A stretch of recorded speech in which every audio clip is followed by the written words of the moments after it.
आया है। मेलवेयर वैसे सॉफ्टवेयर होते हैं जो हमारे कंप्यूटर में आके कंप्यूटर को ही नुकसान पहुंचाते हैं, वो कई तरह से नुकसान होता है। इसी में एक नुकसान होता है जो हमारी जासूसी करते हैं, तो ऐसे मेलवेयर को हम लोग स्पाईवेयर कहते हैं।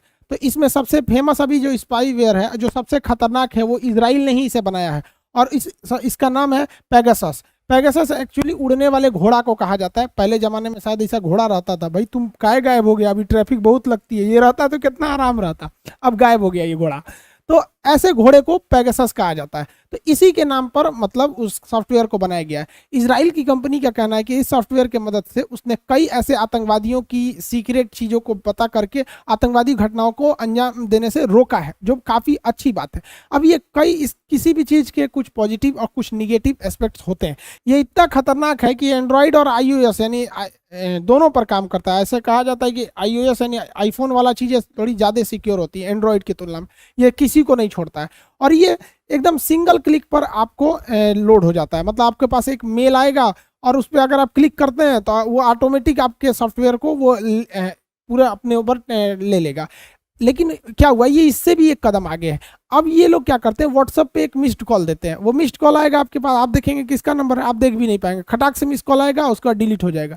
वो आया कि आपके मोबाइल में गया और उसके बाद से वो कॉल लॉग से उसको डिलीट कर देगा, तो आपको पता भी नहीं चलेगा कि आपका मोबाइल जो है वो पेगासस नाम के स्पाईवेयर से इफेक्टेड हो गया। अब ये पेगासस आपके पूरी मोबाइल को देख लेगा, आपके मोबाइल में क्या क्या है, किसका कॉन्टैक्ट नंबर है, कब कौन मेल किया, कितनी गैलरीज में फोटो है, ऑडियो रिकॉर्डिंग किसका किसका किए हैं, फिंगर लॉक लगाए हैं कि नहीं, कितनी ईमेल आईडी है, ये सारा का सारा चीज आप ही के मोबाइल से वो लिया, आप ही का नेटवर्क यूज करके वो भेज देगा इजराइल या उस कंपनी को, NSO जो कंपनी है उसे भेज देगा। इससे खतरा किस बात का है, समझिए ध्यान से। ये हर चीज को आपको ध्यान में रखता है।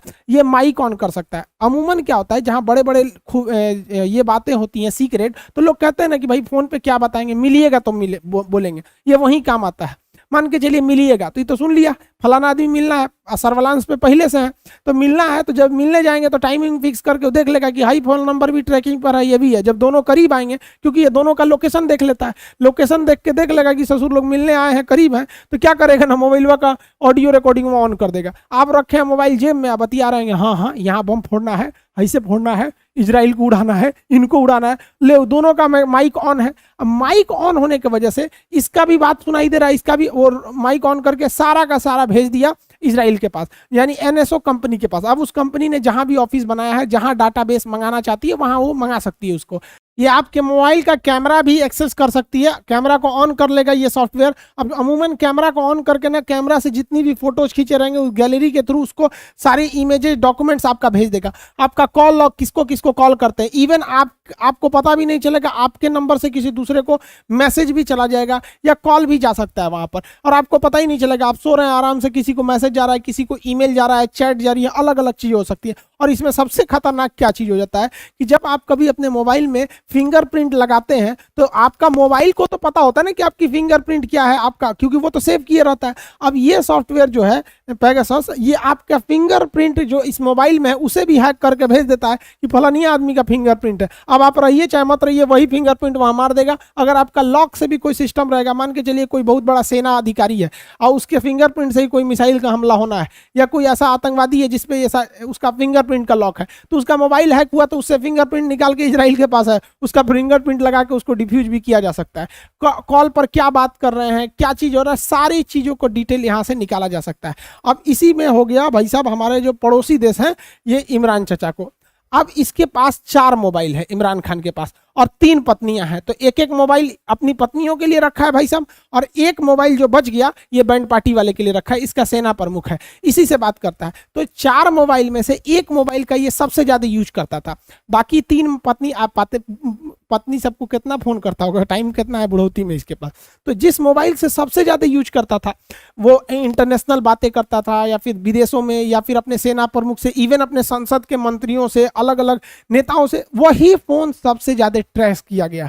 और पाकिस्तान का कहना है कि ये इजराइल की NSO कंपनी द्वारा बनाया गया पेगासस सॉफ्टवेयर की मदद से भारत ने इसकी स्पाइंग की है, और इस स्पाइंग की मदद से भारत ने पाकिस्तान को बहुत बेहतरीन ढंग से थूर दिया है। कैसे थूरा है, क्योंकि बहुत समय से ही इमरान खान की मोबाइल ट्रेस सर्विलांस पे चल रही थी, और इसमें सरकार को पता चल गया था कि अगर ये एयर स्ट्राइक करते हैं तो पलट कर पाकिस्तान की सेना जवाब नहीं देगी, क्योंकि प्रधानमंत्री और सेना के बीच की बात होती होगी तो पूछते होंगे इमरान खान उससे, सेना प्रमुख से, कि स्ट्राइक कर दिया, एयर स्ट्राइक, F-16 गिर गया यहाँ पर, अब क्या करना है, अभिनंदन यहीं पे छोड़े कि नहीं छोड़े, तो कहेगा छोड़ दीजिए महाराज नहीं तो बवाल हो जाएगा। तो भारत सरकार को पहले से पता था कि उनकी औकात क्या है।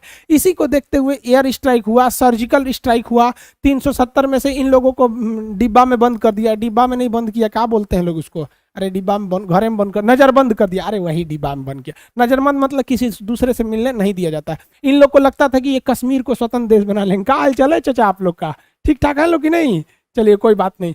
ये लोग पाकिस्तान के भरोसे कूदते थे। पाकिस्तान इमरान खान को फोन करेंगे, हम कश्मीर को बर्बाद कर देंगे, तो इमरान खान कहेगा तुम आगे बढ़ो हम तुम्हारे साथ हैं। लेकिन इमरान खान फोन कहां करेगा, अपने सेना प्रमुख को, वो कहेगा हे महाराज मरने दीजिए ससुरन को, छोड़ दीजिए वहां पे 370 हटता है, हटने दीजिए। तो भारत सरकार को तो पता है ना कि ये झंडू जिनके दम पर कूद रहे हैं, उनका जो अपना सेना प्रमुख है वो खुद इनका साथ नहीं देगा, इसलिए 370 इतना इजिली हटा। हमको तो लगता है कि 370 को हटाने में उतना ही मेहनत लगा जितना केक काटने में लगता है, क्योंकि गवर्नमेंट को पहले से पता था। अब इजराइल का लिखिए, बिहार में कहा जाता है ना, एक नहीं एगो डायलॉग बोलते हैं ना, कह के लेंगे, यही काम कर दिया इजराइल ने। ये लोग है मुंह बंद कर ससुर, तुमने बरस नहीं किया, देख रहे दांत में खोल रहा है, चिल्ला कौन चिल्ला, अभी सब बात नहीं बताएंगे, क्या क्या तुम्हारे देखो, ये बेचारा डर गया, इसको क्या लग रहा है कि हम इन सब वाला भी बतिया लीक कर देंगे।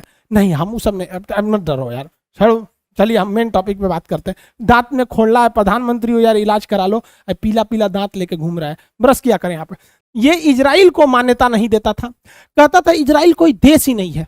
और इसकी हद थेथरई देखिए कि इसने अपने पासपोर्ट पे बकायदे लिखवाया था कि this passport is valid for all countries of the world, पूरी दुनिया के वर्ल्ड के लिए ये वैलिड है, एक्सेप्ट इजराइल, इजराइल को छोड़ के, क्योंकि हम इजराइल को कोई देश ही नहीं मानते हैं। तो यूएनओ में ये इजराइल को कोई देश ही नहीं मानते हैं। अब इन लोग की जल गई है, क्योंकि इनका कहना है कि इजराइल की जो पैगासस है, एनएसओ कंपनी है, उसी के थ्रू हमारे प्रधानमंत्री का खुफिया जानकारी लीक किया गया है, अब हम इस पर केस करेंगे। तो केस करने जाएंगे तो यूएनओ में पूछेगा कि किस देश पर करना है, तो कहेंगे कि इजराइल पे। तो जज साहब कहेंगे कि तेरा पासपोर्ट पे तो लिखल है इजराइल में अवेलेबल नहीं है, तुम इजराइल को देश नहीं मानते हो। अब नेतन्याहू, खैर इसके जगह तो नफ्ताली बेनेट आ गए हैं। नफ्ताली बेनेट इससे 10 गुना ज्यादा खतरनाक है, समझ में आया ना तुम लोग को। तो अब वो क्या कहेगा कि भैया अगर केस तभी रजिस्टर्ड होगा जब तुम हमें देश की मान्यता दोगे, मानोगे तब भी जाओगे, अगर देश की मान्यता दे दोगे तो इज्जत जाएगा, और देश की मान्यता नहीं दोगे तो जी जान लगा के ये खुफिया जानकारी चुराएगा तो तुम्हारी प्राइवेसी जाएगी। तारी यार, ना तुम्हारे पास इज्जत है ना प्राइवेसी है, चुपचाप चिल्ला वैसे। भारत के एस्पेक्ट में इसको चीजों को समझते हैं कि क्या प्लस पॉइंट क्या निगेटिव पॉइंट है। देखिए ये जो इजरायली कंपनी है, इसके ऊपर व्हाट्सएप ने एक बार केस कर दिया था कि इसने व्हाट्सएप की जानकारियों को चुराया है। तो इसने स्पष्ट बताया था कि ये किसी प्राइवेट कंपनी को या प्राइवेट इंसान को ये सॉफ्टवेयर नहीं देते हैं, ये सरकारी किसी ना किसी देश को देते हैं। और अब तक ये लोगों ने 40 देशों को दे रखा है, जिसमें भारत भी शामिल है। तो इनका कहना है कि कोई प्राइवेट इंसान इसका यूज नहीं कर सकता। दूसरा, ये काफी महंगा है। एक आदमी का अगर जांच कराना है, स्पाइंग करानी है, तो 1 करोड़ से ज्यादा लगता है। ये कम से कम 50 आदमी का ले देते हैं, यानी 60 करोड़ रुपया लेते हैं, तो उसमें 50 आदमी की आप जांच करा सकते हैं। यह मामला भारत के सरकार के सामने भी उठाया गया। तो ऐसा नहीं है कि केवल भारत सरकार, विदेशों में भी ऐसे बहुत 40 देश बता रहे हैं ना, इसके में थे। जमाल खशोगी को सऊदी अरब वालों ने मरवा दिया कॉन्सुलेट में ही वहां पर। तो ये कैसे स्पाइंग हो रही थी कि उसकी पत्नी से इनकी क्या बातें हो रही थी, जेब वजह उसके मोबाइल को हैक किया गया था। तो ऐसा नहीं है कि केवल भारत पीड़ित है, इसमें 40 देश है। अब भारत सरकार का क्या कहना है? भारत सरकार का ये नहीं कहना है कि हमने इसका यूज नहीं किया है, और ना ही सरकार ने ये कहा है कि हमने इसका यूज किया है। सरकार ने कहा है कि हमने इसका कोई भी गलत प्रयोग नहीं किया है। मतलब सरकार इशारे में कह रही है कि हमने इसका यूज किया है आतंकवादी वगैरह की टेपिंग के लिए, जो सही भी है, लेकिन कुछ गलत है जो आगे बताएंगे प्रोसीजर को लेकर। अब ये सही कैसे है और सरकार ने कैसे कहा है? क्योंकि सरकार में एक बहुत ही विश्वसनीय सुब्रमण्यम स्वामी जी है। भाई साहब इनकी नेक्स्ट लेवल के आदमी है, ये बहुत बड़े वकील हैं, कोर्ट में इनका क्या पूछना ही है। तो इन्होंने भी कहा है कि हाँ भैया टेपिंग हुई है। तो इसका मतलब ये इंसान तो झूठ नहीं बोलेंगे भाई, ये लोग बड़े बड़े लोग, कुछ क्रेडिबिलिटी होती है। और गवर्नमेंट ने भी जब कहा है कि हम इसका मिसयूज नहीं किए हैं, तो देखिए